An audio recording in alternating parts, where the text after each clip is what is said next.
रासा international school की तरफ से आप सभी का इस वीडियो में स्वागत है। प्यारे बच्चों, आज हम संस्कृत का पाठ 10 जिसका नाम है लट लकार प्रथम पुरुष वह पढ़ेंगे। यह पृष्ठ संख्या 61, 62, 63, 64, 65 व 66 पर है। तो आइए शुरू करते हैं पाठ 10 लट लकार प्रथम पुरुष का भाग 1। वर्तमान काल को संस्कृत भाषा में लट लकार कहते हैं। वर्तमान काल को संस्कृत भाषा में लट लकार कहते हैं।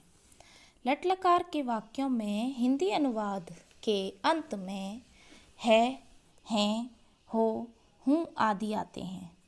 लट लकार के वाक्यों में हिंदी का अनुवाद होता है तो अंत में क्या आता है, हैं, हो और हूँ।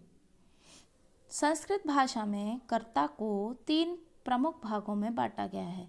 संस्कृत भाषा में कर्ता को कितने भागों में बांटा गया है? 3 भागों में, प्रथम पुरुष, मध्यम पुरुष और उत्तम पुरुष। कर्ता को 3 भागों में बांटा गया है, प्रथम पुरुष, मध्यम पुरुष और उत्तम पुरुष। प्रस्तुत पाठ में हम लट लकार की क्रियाओं के प्रथम पुरुष के कर्ता के साथ संयोजन के बारे में जानेंगे। किसके बारे में जानेंगे हम? इसमें लट लकार की जो क्रियाएं हैं उनके प्रमुख प्रथम पुरुष जो हैं उनके कर्ता के साथ क्या संयोजन होते हैं वह जानेंगे।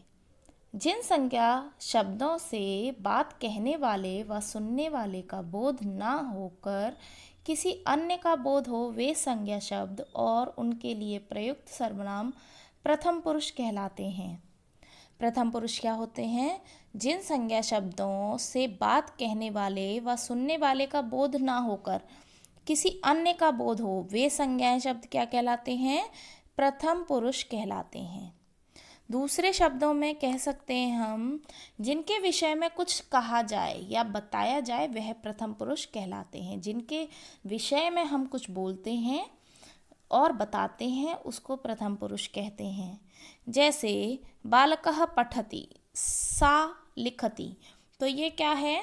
ये दूसरे के बारे में बात कही जा रही है। देखते हैं यहाँ पर उपयुक्त वाक्य में बालक तथा वह के बारे में बात की जा रही है। अतः बालकः पुल्लिंग तथा सा स्त्रीलिंग शब्द प्रथम पुरुष के कर्ता हैं। तो ये क्या है? किसी के बारे में बात हो रही है, तो जिसके बारे में बात हो रही है वह क्या कहलाते हैं? प्रथम पुरुष कहलाते हैं। तो अब हम देखते हैं इसका प्रथम पुरुष का एक वचन रूप। प्रथम पुरुष का एक वचन रूप देखेंगे हम सबसे पहले। जब प्रथम पुरुष का कर्ता संख्या में 1 हो तब उसे प्रथम पुरुष एक वचन का कर्ता कहते हैं। जैसा कि नाम से ही आपको स्पष्ट होगा, प्रथम पुरुष और एक वचन यानी संख्या में जो 1 हो, प्रथम पुरुष हो, वह क्या होता है? वह प्रथम पुरुष एक वचन कर्ता कहलाता है।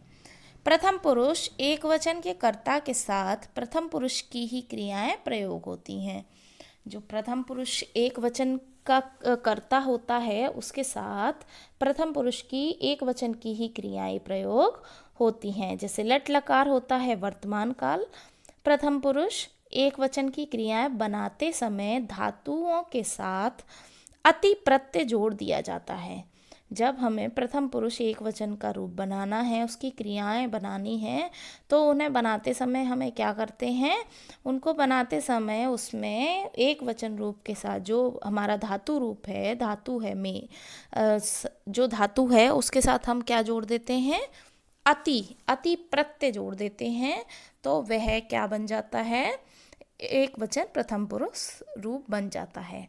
जैसे पठ क्या है? धातु है, तो धातु के साथ हम अति जोड़ देते हैं तो क्या बन जाता है? पठती, तो वह क्या हो गया? पढ़ता है। लिख के साथ यदि हम अति जोड़ते हैं तो क्या बन जाता है? लिखती, लिखता है।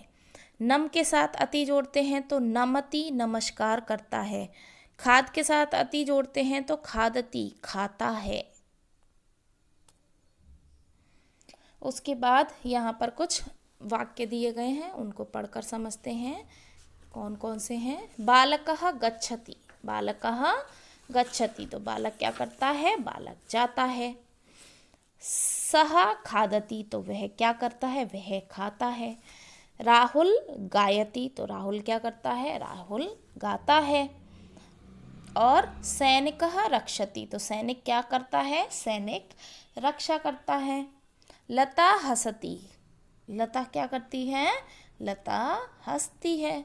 सा नमति तो वह क्या करती है, वह नमस्कार करती है। उसके बाद हम चलेंगे प्रथम पुरुष द्विवचन की तरफ। प्रथम पुरुष का द्विवचन रूप, हमने अभी प्रथम पुरुष का एक वचन रूप पढ़ा था, अर्थात संख्या में एक। अब हम पढ़ेंगे संख्या में दो हैं प्रथम पुरुष में। प्रथम पुरुष के वे शब्द जो कर्ता की दो इकाइयों का ज्ञान कराते हैं, दो इकाइयों का ज्ञान कराते हैं, वह प्रथम पुरुष द्विवचन के शब्द कहलाते हैं। जैसे बालको, शिक्षके, फले, तो, ते आदि। तो यह क्या है, यह द्विवचन रूप हैं किसके, प्रथम पुरुष के।